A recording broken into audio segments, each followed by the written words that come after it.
आज की वीडियो में हम सीखेंगे कि क्लाइमेट चेंज या मौसमियाती तब्दीली क्या है और इसके हमारी ज़मीन पे क्या असरात पड़ रहे हैं और इसको रोकने के लिए हम क्या कर सकते हैं। मौसम दो तरह का होता है, एक को वेदर कहते हैं जो कि ज़मीन के डिफरेंट हिस्सों में डिफरेंट तरह का पाया जाता है और इसमें डेली बेसिस पे तब्दीली होती है, यानी किसी दिन सनी है, किसी दिन क्लाउडी है। दूसरी चीज़ है क्लाइमेट। क्लाइमेट ज़मीन के लंबे अरसे के टेम्परेचर को कहते हैं और उसमें आने वाली तब्दीली को कहते हैं, जैसा कि ये तब्दीली 50, 60, 100 साल के टाइम फ्रेम में हो सकती। कुछ अरसे से हम ये टर्म सुन रहे हैं, ग्लोबल वार्मिंग या क्लाइमेट चेंज।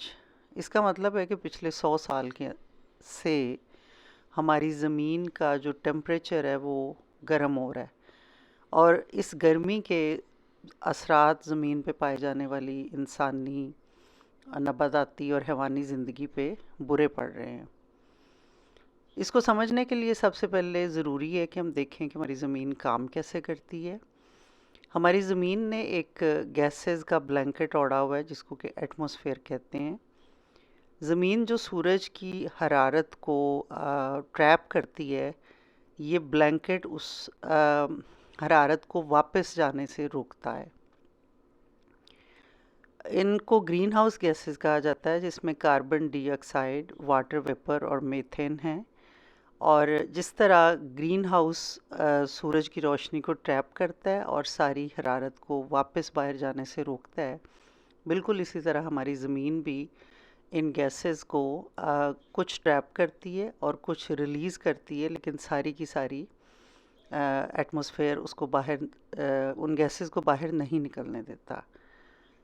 इन गैसेस का जो बैलेंस है ज़मीन के अंदर, वो जानवरों के लिए, समुद्री लाइफ के लिए, यानी समंदर में पाए जाने वाले जानवर और पौधों के लिए, ज़मीन पे पाए जाने वाले पौधों के लिए और इंसानों के लिए बहुत ज़रूरी है। इनके बैलेंस की वजह से ज़मीन के ऊपर ज़िंदगी पाई जाती है और हर चीज़ अपने हिसाब से काम कर रही है।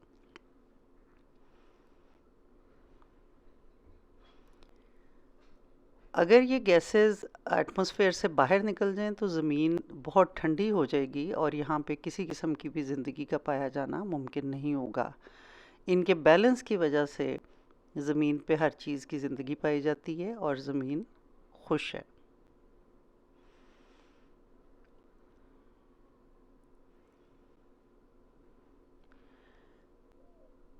कुछ अरसे से इंडस्ट्रियलाइजेशन की वजह से ज़मीन में जो कार्बन गैस है उसमें इजाफ़ा हुआ है, जिसकी वजह से ज़मीन का टेम्परेचर हाई होना शुरू हो गया है। ज़्यादा कार्बन ज़मीन को गर्म कर रही है और ज़मीन के अंदर गैसों का बैलेंस को ख़राब करके ज़मीन पे पाई जाने वाली हर किस्म की ज़िंदगी को डिस्टर्ब कर रही है। ज़मीन का जो टेम्परेचर है वो पिछले 100 साल में कोई 2 डिग्री फ़ारेनहाइट इजाफ़ा हुआ है, जो देखने में कोई बहुत बड़ा नंबर नहीं लगता, लेकिन ज़मीन के लिए ये 2 डिग्री भी बढ़ना, उसके टेम्परेचर का बढ़ना, उस पे पाए जाने वाली इंसानी, नबाताती और हैवानी ज़िंदगी की हेल्थ के लिए और उनके बहुत बुरे इम्पैक्ट जो है वो ला रहा है। हम देखेंगे कि इस इम्बैलेंस के या कार्बन के ज़्यादा होने के ज़मीन के ऊपर पाए जाने वाली ज़िंदगी पे क्या असरात पड़ रहे हैं।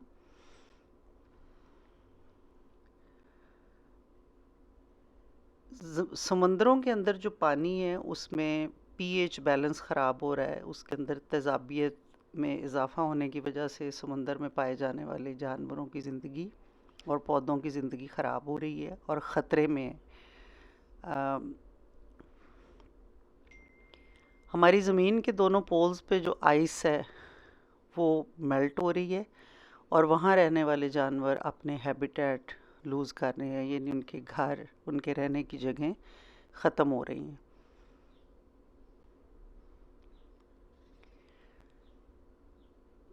पोल्स की बर्फ़ पिघलने की वजह से समंदरों का पानी जो है उसकी सतह में इजाफ़ा हो रहा है, और ये भी एक बड़ी रीज़न है ग्लोबल वार्मिंग की, जो कि समंदरों के पानी में इजाफ़ा कर रही है, की सतह में इजाफ़ा कर रही है। नतीजतन ये होगा कि जब समुद्रों में पानी की सतह बढ़ेगी तो प्लांट्स वो पानी ज़्यादा कंज्यूम कर लेंगे और इंसानी कंजप्शन के लिए पानी की मिकदार कम हो जाएगी। दुनिया में पहले से कहीं ज़्यादा स्टॉर्म्स, टॉर्नेडोज़ और इस तरह के आफात में इजाफ़ा हो चुका है। ये भी ग्लोबल वार्मिंग का एक रिज़ल्ट है। ज़मीन के कुछ हिस्सों में कहत साली, यानी ज़मीन बहुत खुश्क हो चुकी है और बारिशें नहीं होती। ये भी ग्लोबल वार्मिंग की एक वजह है। वाइल्ड फायर्स की एक बड़ी वजह आसमानी बिजली भी है, लेकिन वाइल्ड फायर्स पहले से कहीं ज़्यादा होती हैं और इनका धुआं और इनकी गर्मी भी ग्लोबल वार्मिंग में इजाफ़ा कर रही है और क्लाइमेट चेंज के इफ़ेक्ट्स का एक ज़रिया है।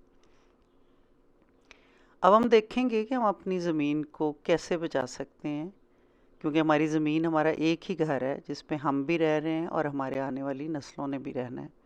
तो हम सब मिलके अपने घर को कैसे बचाएं ताकि यहाँ पे ज़िंदगी मुमकिन हो।